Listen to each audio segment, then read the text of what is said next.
Febiven. Speaking of Febiven, I wonder if Pekka is going to play something with more forward aggression. Try to force a little more aggression in that mid lane to, you know, throw Fnatic off their game. We said both teams so far have been not very mid lane centric, but do Origin want to change that? Yeah.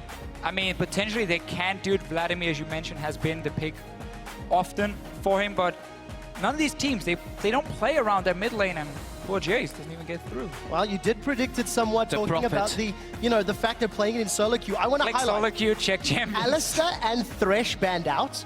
I want to highlight the potential of Morgana and how valuable she might be.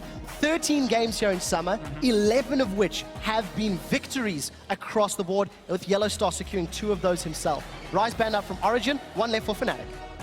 Both junglers open at this point here. Origin doesn't want to ban a jungler in the end, so take away the Ryze. Don't want to risk like going in first rotation on the other side. Perhaps Kalista? Kalista is open. It's a massive pick for both AD carries. And whenever it's open normally, especially because now you can trade, you can give them the Rek'Sai, you take the Gragas for yourself. I think Kalista is a fantastic first pick then for Origin here.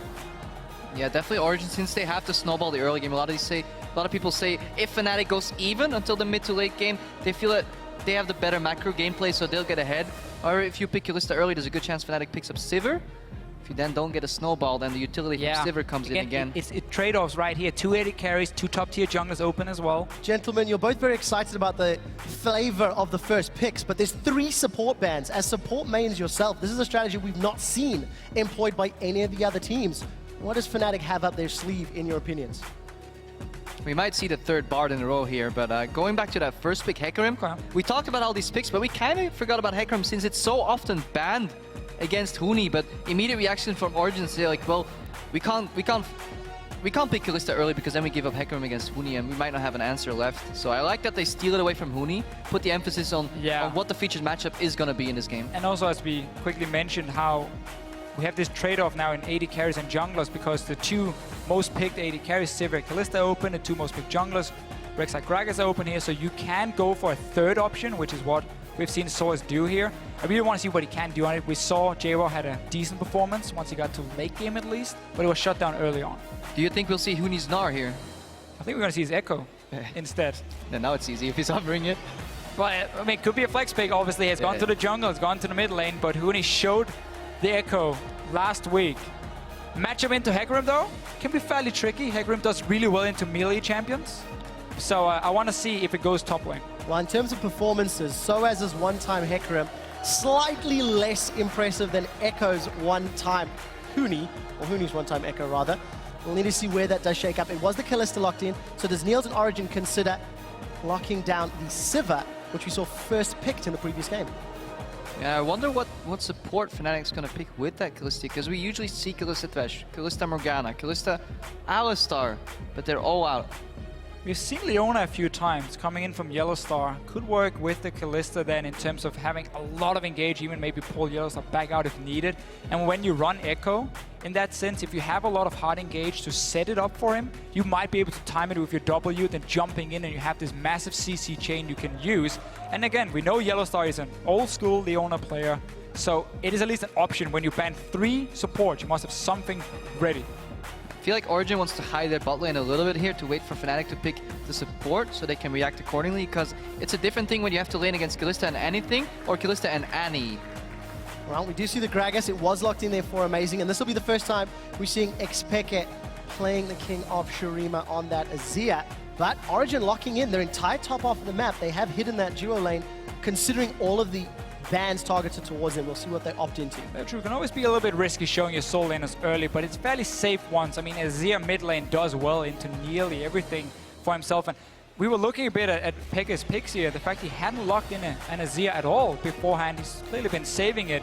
For now, also a takeaway from Febiven, of course, his most played champion in the split so far. So I like to pick up Origin, building up a fairly standard but very strong team composition already. Yeah, I like the Azir pickup too, because we've seen that matchup Echo is into Azir before when I think Froggen played it against Febiven. So both mid laners would be, I guess, well versed into that matchup if it comes out. I just want to see where that Echo is going, and it's a good plan by Origin because Fnatic will be forced to reveal more of their bot lane and match the jungler, which is going to be Rek'Sai, of course, because they want to keep Echo as a flex. Whoa, this is a good read by Origin. whoa. Rek'Sai was there. But then she wasn't. And then you take Olaf Okay, what is Fnatic trying to build here? With the Janna coming in, clearly they want some sort of kiting. They want a way of disengaging away from the Hecarim. But Olaf, he's going the other way. I mean, Olaf is more or less built to just dive into the backline of Origin. Honestly, against the Sivir, he should be able to stick to her if he connects the first axe, but it's so tricky with Spell Shield, and if you miss that one, the extra mobility for her. I mean, they know, or they expect Sivir to be the AD carry locked in. I want to see what Reignover can do on Olaf here. We've seen it a few times before, but a Rek'Sai not being picked? Yeah, this is one of the first times Reignover strays away from that. I understand that he probably wants a jungler that can stick a little more to targets because they don't have a primary engaged really yet. They want some setup, and I guess if Olaf can slow people down, then Huni can jump in. But so far, I like Origin's draft a lot more. I agree. They have the Azir control mage in the mid lane. They have this aggressor on the top lane that they stole away from Huni. In addition to that, they got a tier 1 jungler. They probably have the best utility AD carry in the game, and Annie to round it all out. Yeah, and the thing about Fnatic's comp that is really just a bit weird for me is how half the composition is running one way and the other one is running the opposite way, because you have some people, Echo and the Olaf, who wants to dive in towards the backline of Origin, and then you have the Janna coming in. If you wanted engage, I mean, Leona was open, Annie was open, there were different options you could have gone for. I think they just want to keep the Kalista alive because it really is that, yeah. Let's not forget, playing Kalista into the likes of Gragas and Hecarim is incredibly hard, especially when they're sped up even more by On the Hunt. And I think we're finally going to see where that Echo is going.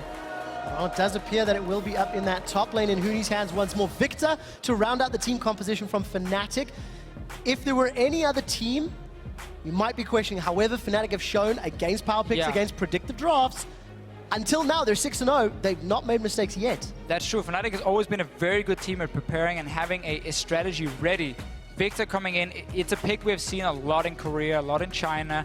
Starting been playing a bit in Europe. It's very safe, but into an Azir, I honestly feel like when you talk to some of the mid laners, they say this is one of the matchups they kind of want to avoid because Azir can outrange the Victor, at least early on. Now, I actually like the Azir pick to an extent because it offers a lot of wave clear to keep the early game steady for Fnatic. In addition to that, yes, he's not that mobile in these fights early game, but he has the Janna to peel for him, and he does a whole lot of damage. In addition to that, the Olaf kind of counters the Annie. It was likely that Miffy was going to resort to the Annie. Olaf can just aggress in the front with the Janna shields, force the Tibbers, and then, you know, Ragnar